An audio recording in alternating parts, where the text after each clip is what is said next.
Hello, Maker of Minnesota friends and fans. We have a very special event coming up. I'm hosting a series of Makers of Minnesota dinners at the Lexington in St. Paul, and I'm so excited. Not only will you be front and center with some of the best makers in the Twin Cities, but you'll be treated to a 3-course dinner, compliments of Chef Antonio from the Lexington, and he'll be using the featured makers' ingredients in all the courses that he's making for this special event. Our September dinner is Tuesday, September 28th, and tickets are $98. Our featured makers are the talented folks from Alamar Cheese, Red Table Meats, Bakersfield Flour and Bread, and Tres Leches in the Food Building in Northeast Minneapolis. We will be the exclusive diners in the restaurant for the entire evening, and you will mingle with me and your favorite makers and taste their wonderful products.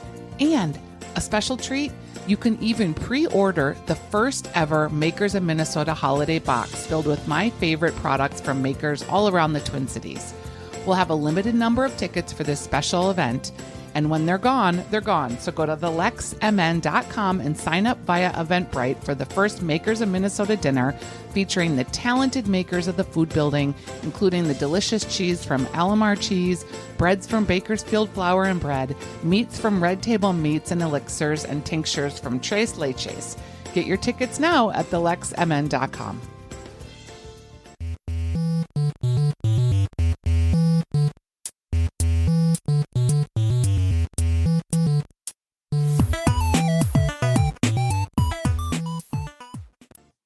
Hello and welcome to the Makers of Minnesota, where we talk to cool people doing cool things. And we are getting really excited about an event that we're working on with Chef Antonio over at the Lexington in St. Paul. We are going to be having our first ever Makers of Minnesota dinner. And we are partnering up with the Food Building, which is pretty excellent because they have so many great makers inside the Food Building. And one of the OGs, as it were, is Mike Phillips from Red Table Meats, who's going to be with us at the dinner. Hi, Mike. How you doing?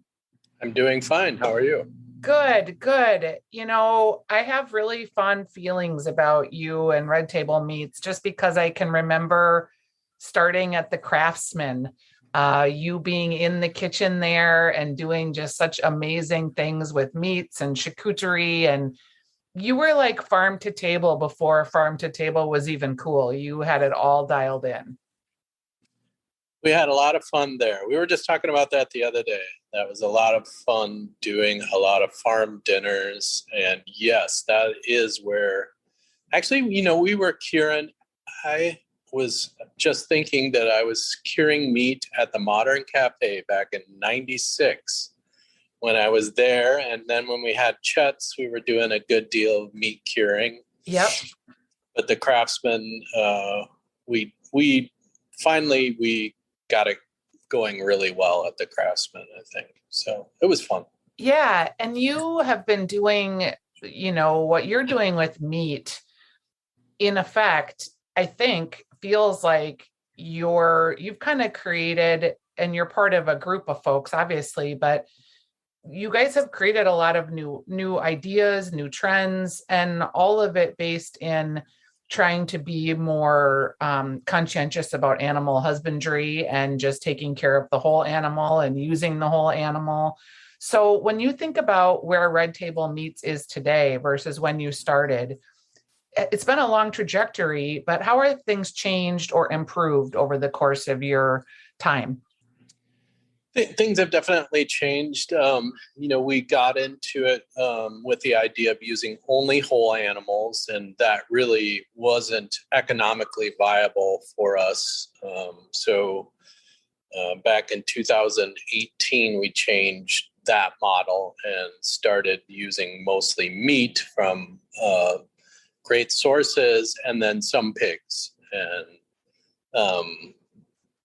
during the pandemic, we had another change in that we started selling really whole pigs to customers. Basically, we didn't sell the pig. The farmer sold the pig to the customer. The customer owned the pig, and we said we would do whatever our specialties with the pig.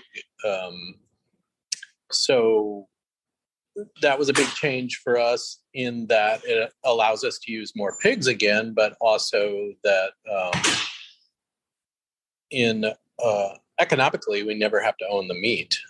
Takes a lot of risk off of our plate, but we still get to get those things to people the way that we like to do them.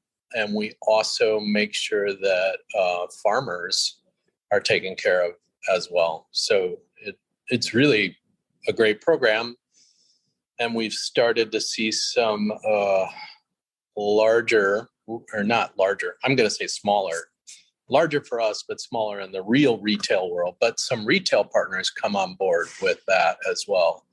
So a few folks have in the retail world have bought a couple of pigs, and we make all of our products, especially for them. Or we actually make a couple of really different things. So they're able to kind of concoct their own idea of what they would like for a salami or some sort of charcuterie.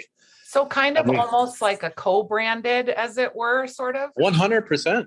Absolutely. Yeah. I mean, because that's really where the opportunity is at this point, is collaboration with other folks. So, and that's what we're looking for, is more work to do in the collaborative space, I think. Because it's you're great not left I think it's great. Product. It's tough to be like a single salumi producer in the U.S. at this point, and there's just more opportunity and, frankly, more fun to be had with collaboration of folks that I really enjoy. So I've been doing this for 8 years, and I've met all these fantastic retailers all over the country, and they're friends and they're people that I enjoy working with, and I know that they get it, and they can really be a driving force in making some really cool things happen. And so for me, it's a gas to do that. It's kind of funny because I think people forget that chefs and people like yourself, you're a salumist, right? There you go. People forget that it's a very creative pursuit, like no different than being an artist with a canvas, and collaborations and exploring the process through the eyes of a producer or a farmer or someone else that you get to work with. It keeps creating new juice that makes it fun for you to go to work every day. Absolutely. I mean, I used to play in bands, and it's the same sort of thing. You get to hang out with these people who you think are cool, and you're like, wow, you're cool. You want to hang out with me? That's absolutely cool. Yeah. So that's funny. And fun. Are you kind of introverted, do you think? Yeah, kind of. Yeah, I suppose I am. Because when I've seen you, I mean, you're almost like, and I hope you take this the right way, you're kind of like a mad scientist, and you're sort of inward, and you're sort of soft spoken, and then you like pull out this amazing skill and this amazing meat, and everything tastes so good, and you're very humble about it. Oh, thank you. Yeah, it depends on the crowd, though. I can get a little crazy sometimes. Sure. Sure. I know your wife too, and I'm sure she sees a different side of you. Yeah. So when we talk about being in the food building, just in general, it's a collaborative space, because you have the folks at Alamar Pasta, and you have Kieran's Kitchen, and you also have Bakersfield Flour and Bread and Alamar Cheese. Has that been fun to be in that kind of an environment versus being in a standalone area by yourself?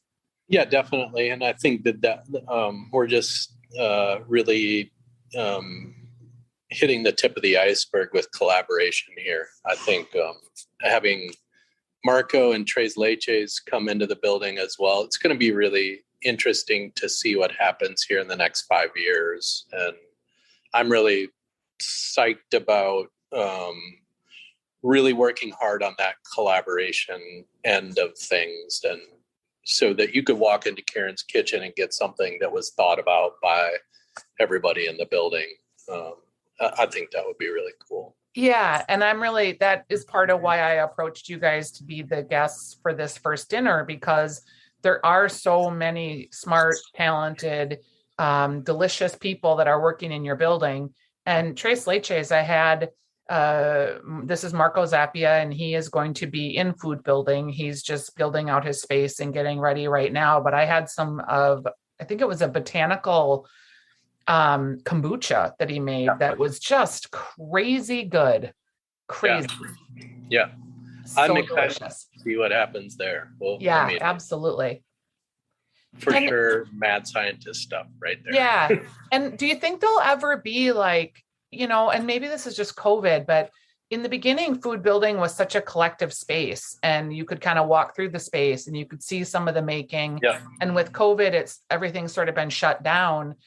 In the long view of when we get COVID under control, hopefully cross our fingers, pray. Would that be something that you guys would do again, where there'd be more of like movement around in the building? Oh, I think so. I mean, ideally, we all understand that the building is sort of the Willy Wonka effect. You can walk in and see everything being made, and hopefully, we'll get we have a Yi of Bang pop up coming up Wednesday night. Hopefully we can get back to more of those events in the near future. Hopefully we get a hold of the pandemic, grab the tiger by the tail and tame it a bit, and can get back to doing that, because it really is an amazing tool to highlight the brands that are here. The space is super cool, and having all those people together tasting everything is really fun. So. Chef Jack Rabel, when I talked to him about wanting to pick makers and kind of gave him my list, you were high on our list. Both of us were like, oh yeah, for sure, he needs to come. So we were excited about that. And I know Antonio is putting together a great menu. So thanks for being part of our first Makers Dinner. It's pretty fun. Yeah, fantastic. Thanks for having us. I mean, it always is amazing to me how, you say that about Jack, and I'm like, I just didn't even think that people thought of us really, but they do. So we do think about you. You maybe we don't tell you enough, or maybe we don't show you enough. And certainly, I mean, we haven't seen a lot of people in 18 months, right? I'm sitting in a closet in my bedroom, but we do think of you. We only think of you when it comes to prosciutto, salami, and meats. So, Thank you.